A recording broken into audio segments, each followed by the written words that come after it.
આજે સર્વપિતૃ અમાસ એટલે કે મોક્ષદા અમાસ આજના દિવસે પૂર્વજોને યાદ કરી તર્પણ વિધિ કરવામાં આવતી હોય છે। ત્યારે આજરોજ ડભોઈ તાલુકાના કરનાળી કુબેર ભંડારી શિવાલય ખાતે મોટી સંખ્યામાં વહેલી સવારથી જ ભક્તો ઉમટી પડ્યા હતા। નર્મદા નદીના કિનારે દક્ષિણ તીર્થ ચાંદોદ અને કરનાળી ખાતે ત્રિવેણી સંગમ ખાતે પિતૃ તર્પણ માટેની વિધિ પરિવારજનો અને યજમાનો દ્વારા કરવામાં આવતી હોય છે। આજરોજ મોટી સંખ્યામાં નર્મદા નદી કિનારે વિવિધ સ્થળોએથી શ્રદ્ધાળુઓ ઉમટી પિતૃ તર્પણની વિધિ કરી સાથે સાથે કુબેર ભંડારી મહાદેવની પૂજા આરાધના કરી ધન્યતા અનુભવતા જોવા મળ્યા હતા।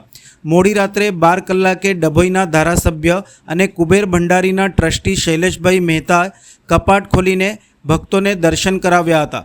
આજની અમાસનું મહત્ત્વ સનાતન ધર્મમાં ખૂબ જ આગવું છે।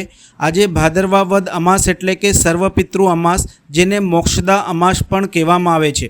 આજના દિવસે પૂર્વજોને યાદ કરી તેમની માટે પ્રાર્થના કરવામાં આવે છે। સાથે સાથે વિવિધ પ્રકારની પૂજન વિધિ, જેમાં મહત્ત્વની પિતૃ તર્પણની વિધિ કરવામાં આવતી હોય છે। ડભોઈ તાલુકાના કરનાળી અને દક્ષિણ પ્રયાગ તીર્થ ચાંદોદ નર્મદા નદી કિનારે ત્રિવેણી સંગમ ખાતે હજારો શ્રદ્ધાળુઓ આજના દિવસે પિતૃ તર્પણની વિધિ માટે પધારતા હોય છે।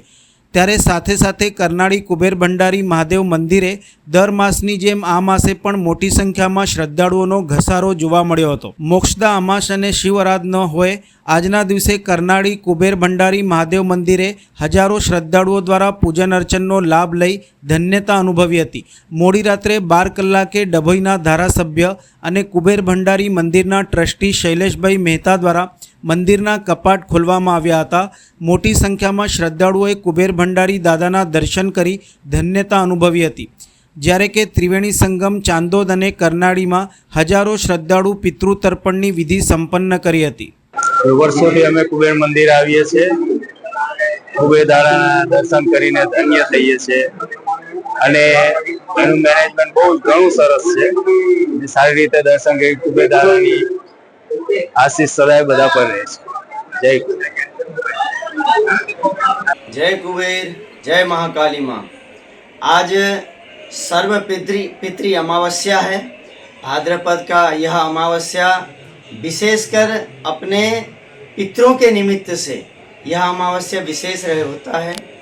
आप सभी भक्तों से निवेदन है कि कभी किसी भी संगम के ऊपर हो या नदी में हो जहाँ पर श्राद्ध किया जाता है, आज के दिन अगर हम पितरों के नाम से जो हमारे माता पिता गुजर गए हैं, देवलोक हो गए हैं, उनके नाम से जल प्रवाह और दान इत्यादि करते हैं तो कहा जाता है कि उन तक वो दान, वो जो पुण्य है हम सब के जीवन में बहुत ही अच्छा शुभ लाभ लेकर के आता है।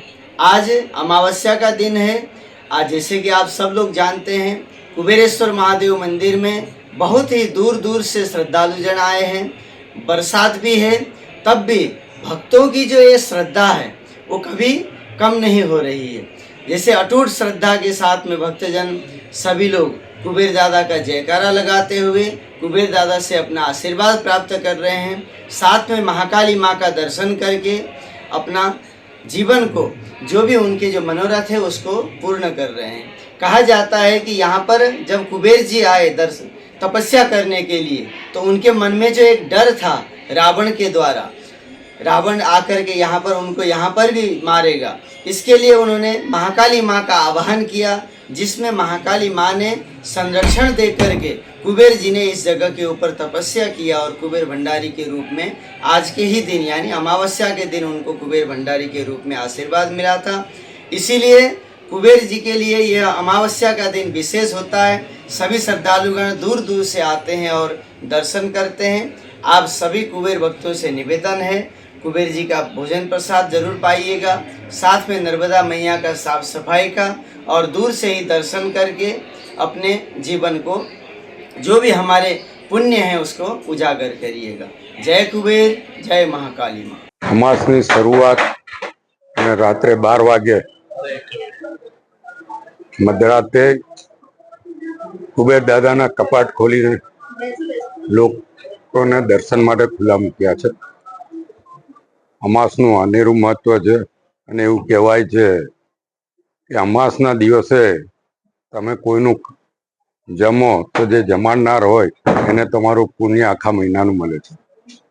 એટલે અમાસના દિવસે કોઈનું ખાવું નહીં. અમાસના દિવસે બને ત્યાં સુધી લોકોને જમાડવા, આવું શાસ્ત્રોમાં કીધેલું છે. હું કુબેર દાદાને પ્રાર્થના કરું છું કે ડભોઈ વિધાનસભાના તમામ નાગરિકો પર કુબેર દાદાની કૃપા વરસતી રહે, અને જે કોઈ ભક્તો અમાસના દિવસે માનતા માનીને કુબેરના દર્શને આવતા હોય એ તમામની મનોકામના કુબેર દાદા પૂર્ણ કરે. જય કુબેર.